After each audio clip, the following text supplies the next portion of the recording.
All right, this week on Camera Talk. Are we going anywhere? No. Mm-mm. No, I don't think so, huh? No, we're just staying home. And what are we talking about? We're talking about gear. What the fuck? Gear. It's scary, isn't it? Yeah. Gear, it's very terrifying. But we need to talk about it. Does it matter? Does it matter to you? You don't think so? Well, it matters to somebody out there. So anyway, let's talk about gear. So let's find out as a group, right? Grab yourself something to eat or drink. Get yourself comfortable. Drink the Kool-Aid. And let's get it on. Here I am in Vietnam. Rain is always coming down. This is Camera Talk with Dr. Scott. And his little co-host Dylan, who's outside waiting to make his appearance again. He seems to like to have these drop in when he feels like it kind of entrances. Here's Johnny.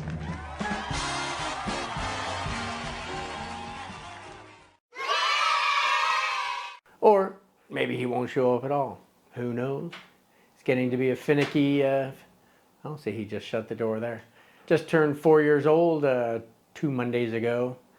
And boy, he's got his little attitude already. Anyhow, so what are we doing? What are we doing here this week in Camera Talk? Well, we're talking about gear. Nope. That's right. Does gear matter? No. It's how you use it. You've heard that before, right? Who gives a crap, really? Does gear matter? Well, I'll tell you. It matters. Darn right it matters. Because it matters depending on what kind of specific goals that you're out to achieve, right? I mean, if you're just taking snapshots of things, of just click, click here, click there, just so you have a photo of something, then, hey, this is the perfect device right here, right? Everybody's got one of these. You just take it out, tick, tick, tick, tick, and away you go. You take your picture, and you've got whatever. Actually, some people even use nothing but their cell phone and come up with some pretty good results. But, and I do mean but, Like big butts and I cannot lie. if you're into specific types of photography, sometimes the gear really does help to achieve that specific goal that you're after. I mean, depends if you're shooting landscapes, right? Maybe a medium format or another full frame type camera would probably be best for you to capture as much detail as possible of that lovely mountain range or the forest or the lake or whatever it is that you're after out there. You're into portraits? Aww. As am I. Then again, medium format or a full frame type camera. You know, you have a subject that's not moving around or anything, and you can focus in on that particular subject, whether it's, like in my case, whether it's Dylan or perhaps my wife or friends or anything else, or like a lot of other photographers out there, they focus on scantily clad women that they hire to get themselves lots of likes on Facebook and Instagram and whatnot. Hey, kudos to you, buddy. Maybe micro photography. Macro photography is one of the most insanely idiotic things I have ever heard. Getting in tight, looking for those insects, counting how many stigma are in the middle of that flower, and so forth and so on. Hey, you're going to need a specific type of camera gear. You know, lenses that you can get in as close as you can to something, a very close focus range. Maybe you're into street photography. And you need something, you know, that you can catch You know, catch your subjects wandering around. Maybe they look at you, and you can take a picture from here without having to pull it up to your face and make it look like you're taking a photo. You know, I call it zone focusing, or in like the case of my GR3, they have a snap focus, so you can just point in general directions and take pictures without people even realizing you've taken their photo. Bastard! How about you're into wildlife? And you've got, you know, you've got polar bears wandering through the ice, you know, in your direction, or a rampaging herd of elephants, or, you know, some lions out looking for something to eat. You probably don't want to get up close and personal with these animals. So you're probably going to have some distance, going to have a long range lens. In this case, even having, I mean, you could use full frame, of course, but having a smaller sized sensor APS-C or micro four thirds, you know, gives you that extra reach in that case, so that you're not somebody's snack later on.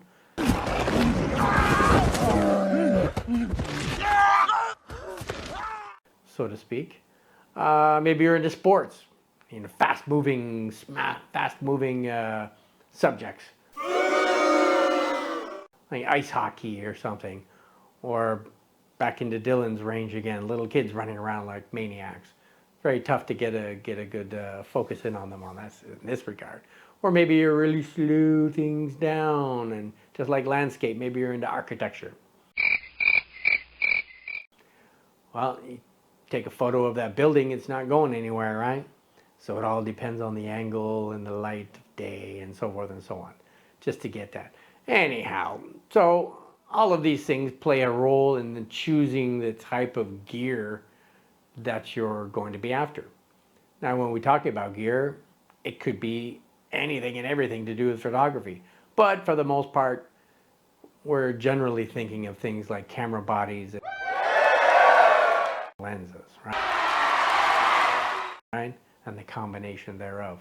I mean, like I said, it could be anything from your tripods to flash photography to, you know, reflectors and backdrops and all kinds of other things with gear. But generally we're talking camera bodies and lenses. And again, the quality of these two really comes down to what's your goal. And again, if you're in just to taking snapshots of here, maybe walking around a party or whatnot, taking pictures of things that aren't really going to mean much except to archive the event.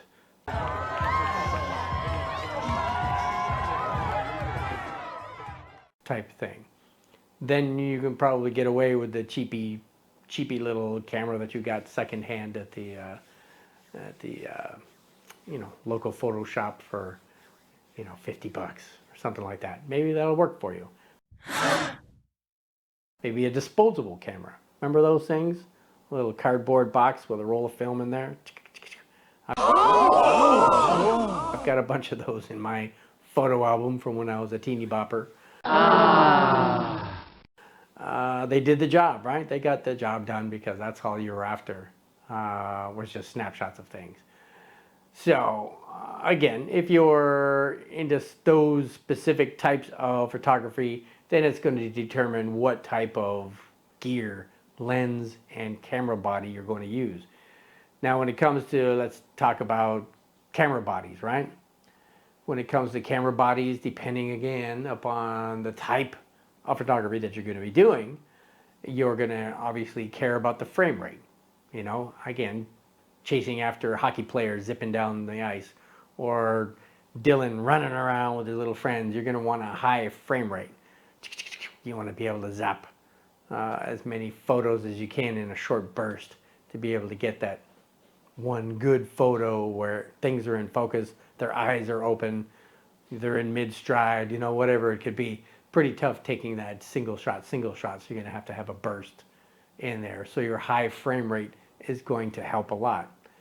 Now, if you're taking shots at nighttime or in a dark, dingy bar Excuse me, is that your nose or did a bus park on your face? or a strip club or wherever you tend to hang out, ISO range is going to play an important role in that too. So the higher the ISO range, the more your camera body is sensitive, or the sensor is sensitive to the light gathering, the little bit of light that's actually there, and not end up being so grainy. So that's going to play a factor as well. You may need stability. Again, if you're in action, doing things like again street photography, or you're chasing around little kids on their bicycles and whatnot, you're probably going to want some in-body stabilization just to reduce the camera shake as you're trying to get those pictures of the little kids. Autofocus is going to play a factor as well, whether that's in the lens itself or in the again the features of the camera.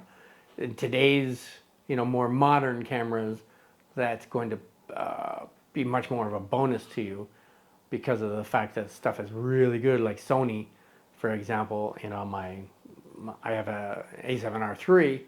It's pretty good with its autofocus and eye recognition, face recognition, Am I still in the thumbnail?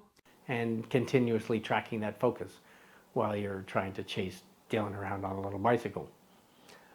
But of course, that has to match up with an autofocus lens as well, to which, if you know me, I like vintage lenses. So like here I have a Minolta 58 1.2 on my Sony, because I like the vintage lenses. To each their own, right? The ergonomics is going to play a factor. Do you like your buttons on top? Do you like your buttons on the back? Do you like a good beefy hand grip? I don't know why guys are so freaked out about that. I don't have giant hands, so I'm pretty much good to go with any of these things. Some people with these monster hands, something like my GR3 over there is like a toy in their hand. They probably wouldn't even be able to push the buttons correctly. Anyhow, the ergonomics plays a difference. It plays a difference in some people's matter of gear. Does it mean anything? Batteries, something like batteries. You may think, oh, who cares about the batteries? Well, if you only have a body that really is an energy vampire and sucks that juice out of the battery very quickly, You suck. you're going to need a number of backup batteries to keep yourself going. So stuff like that plays a important role in that as well. So that's the camera body. As I said, things like sensor size is another one. So many different sizes. We have sensors, everything from micro four thirds on my Lumix LX100 to an APS-C size on the GR3, to a full frame on my Leica here, to the full frame on my Sony. But this one's 42 megapixels, this one's 24, this one is 18, and that one is 24, I do believe. My memory's escaping me at the moment. But We're so old. But whatever, you know what I mean. The sensor size is also going to play a factor in the ability to use your gear for the purpose of whatever your eventual goal is. Something like a 42 megapixels or a 60 megapixel or whatever gives you the ability also to crop in. If you have a fixed focal length, that you have to zoom with your feet. You don't have the capability of being able to shoot long distance. So, if a large megapixel sensor allows you to crop in, which is almost kind of like electronically zooming in there, because you can crop and pulls the subject closer, so it appears anyway. As if you're zooming in with your crop. So that's the camera body. Then we have lenses. Now the lenses, of course, are really where the bread and butter kind of lie, as far as I'm concerned, because with your lens you get your aperture, which gives you that depth of field, whether it's everything's crystal clear and in focus, or whether just your subject is in focus and the rest of the background is a complete blur. And then the quality of that blur, known as bokeh, plays a factor as well. And, oh, well, hello. Guess who just arrived? I'm a fucking artist. I'm sensitive as shit. Come on in. Come on in and say hello to everybody. All right. Say hello, Dylan. And Dylan says hello. Do you say hello? Hello. Hello. All right. So Dylan's decided to join us after all. Now, of course, he missed all the good parts a little earlier, but that's okay. Better late than never, as they say. Whoop-de-doo. So where were we? We were at aperture, right? So your aperture allows for sharpness and depth of field. Wow, sharpness of the subject, as long as you're in focus. And your depth of field is the big thing with the aperture. Now your focal length is the other one too. A focal length is going to allow for either getting in, like Dylan here, getting into just this range for your composition, or if it's a wide angle lens, maybe get the entire room in, like the lens on my Canon M50 that I'm using to record this video today. It has a 15 to 45 EFM lens, and of course that 15 is closer to a 28 to 30 range in full frame, so it captures more of the room. So that's what that focal length is all about there. Then we have sharpness. Your lens is really going to give you a sharp scene, a sharp subject, or not. Again, that's the quality of the lens. So, and some lenses, of course, they come with autofocus motors built into them.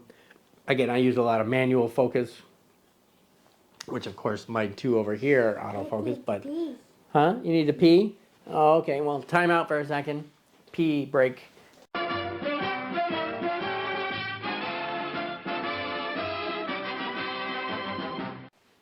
All right, you want to sit in the middle? All right, you're in the middle. So you had your pee?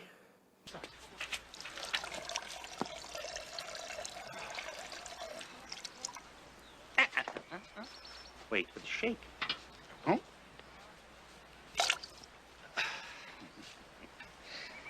There. That's for you. Piss off. Feel better? Yeah? Good. I feel better that you feel better. We all need to pee, don't we, sometimes? Just usually not in the middle of camera talk, but hey. Hi. We're not all 4 years old, are we? How old are you? How old are you? 10 years old. You're not 10 years old. How old are you? How old are you, Dylan? Sorry. 4 years old, yeah. Okay. 10 years You old. wish you were 10. 10 Sometimes years I old. wish you were 10 too. Anyway, quality. I think the quality is probably the most important when it comes to the lenses, because hey, the lens is important, or the quality of the lens is important, because in today's world with a higher megapixel, there's much more demand put on those lenses to be able to resolve all those megapixels and get yourself a decent photograph. They suck. They just suck. Anyway, and a good lens will outlive the user. What? No. May even outlive the user's children, right? Get the fuck out of here. Like especially the metal one, these old metal ones here, like this Minolta and my Leica Summilux there, they'll probably outlive Dylan. How old is Dylan? 4 years old? So, yeah. 5 years old. Yeah, next year you'll be 5. April 15th. He's the tax man. That's right, April 15th. So anyway, so does gear matter? Yes, it matters in the grand scheme of things. So even though everybody knows that already, but hey, we wanted to just have a quick chat about that on Camera Talk today. So that's all we talked about. So anyway, I could give you some samples of like our little trip. We just went to Vung Tau, which is our closest beach. We have an apartment there too that we bought a few years ago. So instead of staying in hotels, we just have our own apartment. And what do we call Vung Tau? Is it called Two Home? Dylan like Two Home? Yes. Yes. Why does Dylan like Two Home? Dylan to home. Dylan slide. Yeah, you slide in the swimming pool, right? Aww. How about the beach? Dylan like the beach? The beach is sand. And the sand? House. How about the ocean? You like the ocean? The splash. Splash. Yeah, the waves splash Dylan. Anyway, so we got some photos there. And the way. Yeah. So show you the difference between like my 35 Sumalux. Give you some shots of Dylan with the 35. Ready? Here's Dylan, 35 millimeter Sumalux at f1.4.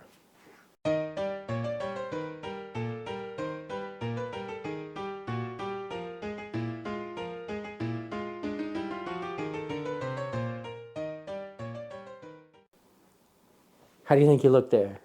You look good? And how about, I also was using, what else was I using? A Summicron 90 millimeter on my M10 here. So here's Dylan, the Summicron 90 millimeter at f2.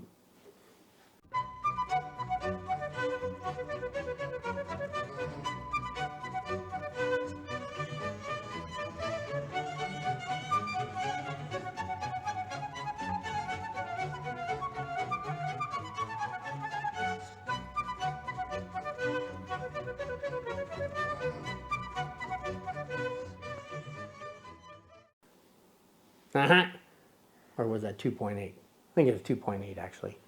Close enough to f2. Yeah, that's right.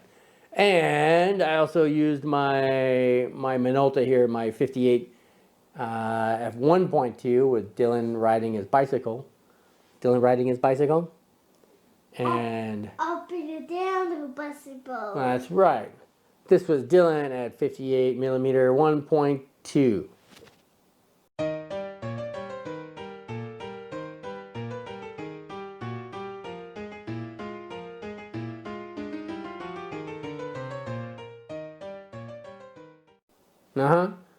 And the same lens at the restaurant where we eat at the Ganhao seafood restaurant. No. Got a picture of Dylan eating calamari. What animal is calamari? You remember? What animal did you eat? It's a squid. No. Dylan ate squid. For a little kid. And a million years you would never see me eating squid at 4 years old. No way. T-Rex Dylan. Yeah. So here's Dylan at, again, 58 1.2.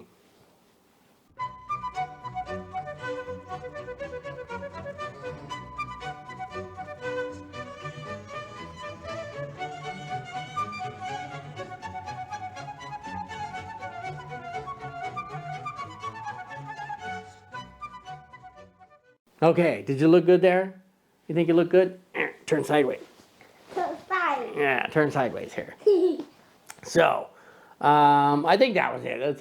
Oh, thank God. Does gear matter? Yes and no, but mostly yes. Sometimes not, but mostly yes. That's the fact, Jack! That's the fact, Jack! All right, so how about we give our little plug for our photo editing software. Who do we use? We use Luminar. Luminar Neo. That's right, Luminar Neo. It's got all kinds of bells and whistles, lots of AI. Remember what AI stands for? You remember AI? stands for tell us. Ready? 1, 2, 3. No, not that. Artificial intelligence. That's right. Artificial intelligence. And it has things like spot and dust removal. So when you're down at the beach, as we were, and you're taking photos of the hot babes on the beach, and there's some seagulls flying around in the background, and hopefully not pooping on anybody. That's right. And then we get back home, you pull them up on the monitor, and hey, what are these spots in the background? They're not seagulls, because I see the seagulls, but what are these other spots? Water. Yeah, water. We don't have any water here. You have to wait. Dirty medicine. Yeah, and medicine. You and your medicine, you hang around with your mom too much. Medicine. I need medicine for everything. A little cough. Medicine. Anyway, you wanna get rid of those spots because you have a dirty sensor? Well, you just click on spot and dust removal, and it will remove English, motherfucker, do you speak it? those spots, Socks. and it'll leave your flock of seagulls alone.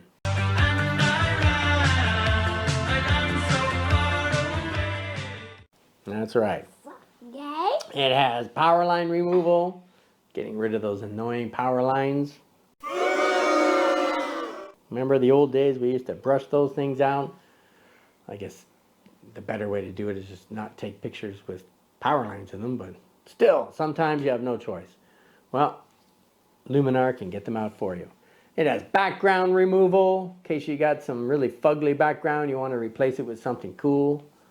Sky replacement, stuff like that. It has masking AI. It has scene relighting, in case you want to subtly move the light around a little bit from one side to the other. Yeah. It's not like it's a magical...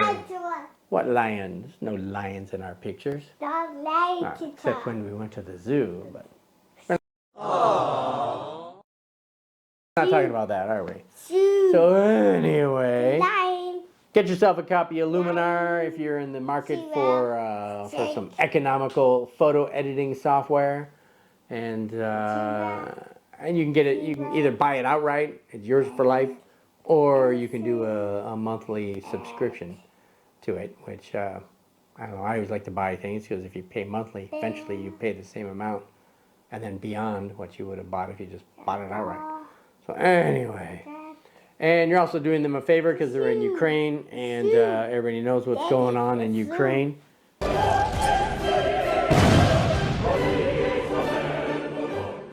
Yeah, you know what's going on in Ukraine, right? You know, Mr. Vladimir. Can you say Vladimir? Can you say Putin? Can you say boo? You zoo. Ain't no zoo for you. It's a love hug. Yeah. So anyway, you can get that, and you'll be doing them a justice as well, helping them as they're being bombed and overrun by the Russians.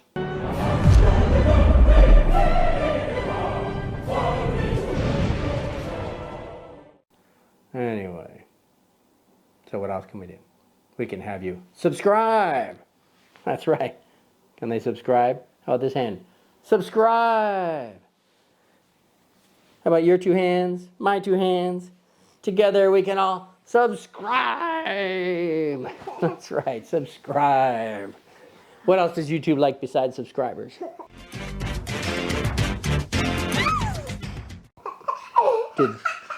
Do they like the thumbs up? Yeah? Are you gonna give us a song? Gonna sing with me? Thumbs up? Ready? 1, 2, 3. Thumbs up. Do do do do do do do do do do do. Thumbs up.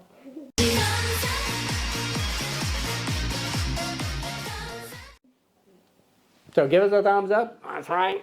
And I think that was about it. So who are we?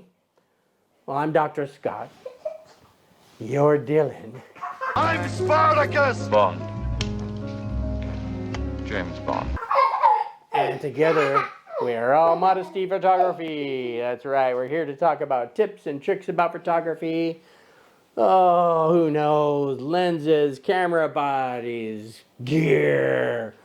Just stuff about photography, right? Stuff. Crap. Uh-huh. And should they come back next week? Should they come back next week? I'm not even touching you. What are you laughing at? I'm not tickling you. Yes, you should, because you belong here. That's right. And where do they belong? What's the name of the show, Dylan? This was... Come on, tell us. What's the name of the show? This was Camera Talk with Dr. Scott and Dylan. That's right. Keep falling off. So we do one of these every Friday, mostly. We didn't do one last Friday because we forgot.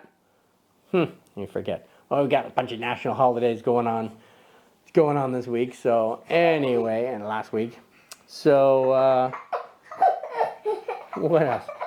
So remember, that's Vietnam time. So it could be the day before you, the day after you, or the same day as you. Depends on your funky time zone.